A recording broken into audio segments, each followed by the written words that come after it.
Good morning. Brought something to show you today. I found this in my backyard a couple of days ago. The wind had blown it down. Can you tell? It's a kind of a dead branch. So I've been watching the other branches on the tree. They have started to bud.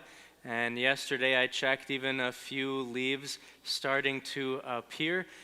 But I've been looking pretty closely at this branch, and you can probably see so far nothing, no signs of life. And I don't know a whole lot about plants, but I do know that probably nothing is going to happen with this branch. No buds, no leaves, no fruit, because it's dead, right? It's disconnected.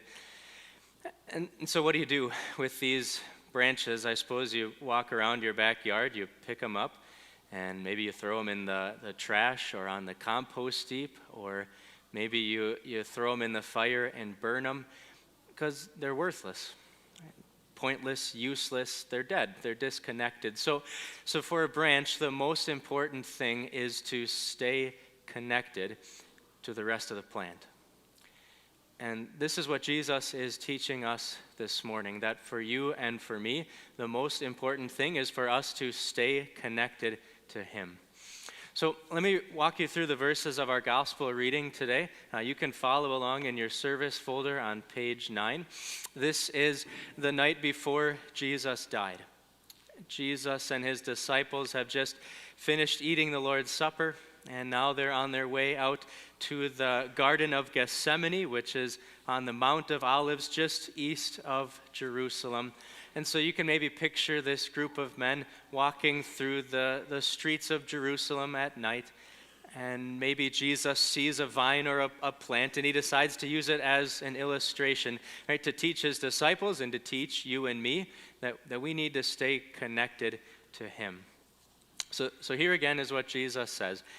He says, "I am the true vine, and my Father is the gardener.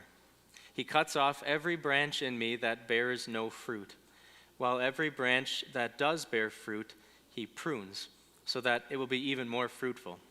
You are already clean because of the word I have spoken to you. You've already been pruned. Remain in me, as I also remain in you. No branch can bear fruit by itself. It must remain in the vine. Neither can you bear fruit unless you remain in me. I am the vine, you are the branches. If you remain in me and I in you, you will bear much fruit. Apart from me, you can do nothing. If you do not remain in me, you are like a branch that is thrown away and withers. Such branches are picked up, thrown into the fire, and burned. If you remain in me and my words remain in you, ask whatever you wish, and it will be done for you. This is to my Father's glory, that you bear much fruit, showing yourselves to be my disciples." So it feels good to be connected, doesn't it? And it feels kind of bad to be disconnected. So when workers in Missouri cut a fiber optic cable and knock out 911 service across multiple states, well, that's not a very good feeling, right? To be disconnected from the people who could help you. Or maybe it's when the internet goes down or the cable goes out. Not a very good feeling to be disconnected. Or, I almost hate to mention something so terrible as this, but maybe you misplace your phone for a little while, and right, that's a bad feeling because now you're disconnected, right? So it feels good to be connected, and so there's so many people in the world that tell us to stay connected to them. Podcasters tell us to subscribe so that we never miss an episode, and political commentators and TV hosts, they tell us to tune in the same time tomorrow. And celebrities and influencers, they tell us to follow them on social media to stay connected to them. So many people in our world tell us to stay connected to them, and they're implying that if we do, that we'll be blessed, and we'll have life, and we'll have peace, and we'll have joy. But but none of those people can really fulfill that promise. Staying connected to podcasters, to influencers, to celebrities, that can't give us life, and it can't give us peace, and it can't give us joy. They're not true vines. And so then here's Jesus, who says, I am the true vine.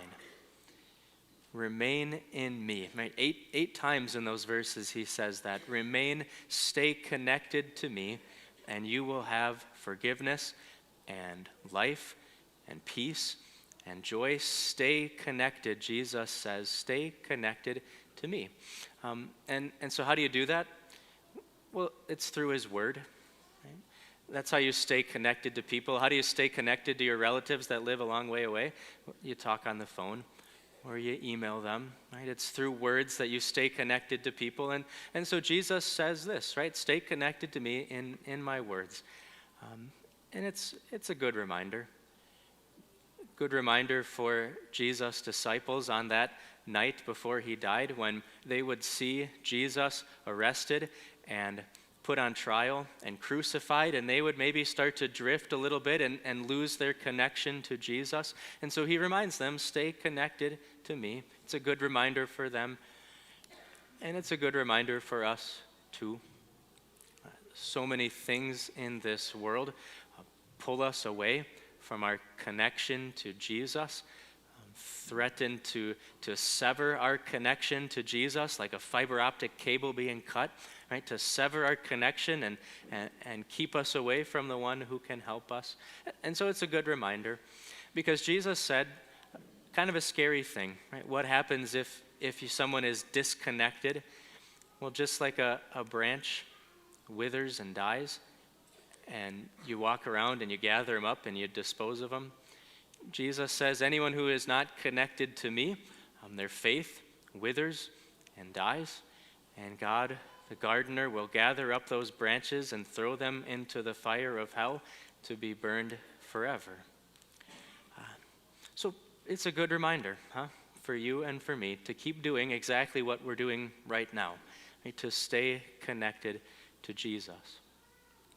Because not only does that give us life and forgiveness and peace and joy, Jesus also says, if you stay connected to me, you will bear much fruit.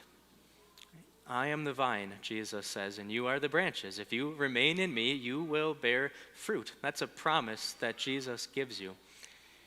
And so it was true for Jesus' disciples. Did you know that out of all of Jesus' disciples, all of them except for Judas dedicated their lives to traveling around the world and telling people that Jesus had risen from the dead? And according to history, all but one of them was put to death for doing that. That's a pretty amazing fruit of faith that God produced in those disciples. And there's some pretty amazing fruits that God is producing in your life too. So I was thinking this week, what are the fruits that you are producing, the fruits of faith? Because you're connected to Jesus, and so you are producing fruits of faith. And I think it's probably all kinds of different fruits, right? We're not all producing the same fruits. It's lots of different things. So maybe in you, the fruit that God is producing is the apples of going to work every day and doing your job faithfully. Or maybe in you, the fruit that God is producing is the oranges of changing diapers and caring for children. Or maybe in you, the fruit that God is producing is the bananas of caring for your aging parents. Or maybe in you, the fruit that God is producing is the peaches of praying for your family. Or maybe the fruit God is producing in you is the plums. Did I use that one already? Plums of shoveling your neighbor's driveway. Or maybe it's the raspberries of doing your schoolwork faithfully, right? All kinds of different fruits that God is producing in you. Because you are connected to Him, you are bearing much fruit. And did you catch what Jesus said? He said, if you've got a branch that's producing fruit, what do you do with it? You prune it, right, so that it produces even more fruit. So I think it was Martin Luther that said, imagine that you're a branch and you see the gardener coming toward you with a pruning shears in one hand and a bucket of manure in the other. And you think, what is going on here? And then the gardener starts to fertilize and he starts to prune, and for the branch it's painful, and the branch maybe wonders, what is the gardener doing? Why is he doing this? But the result is that the branch produces more and even better fruit. And Jesus says that's what God is doing with us, right? Fertilizing and pruning.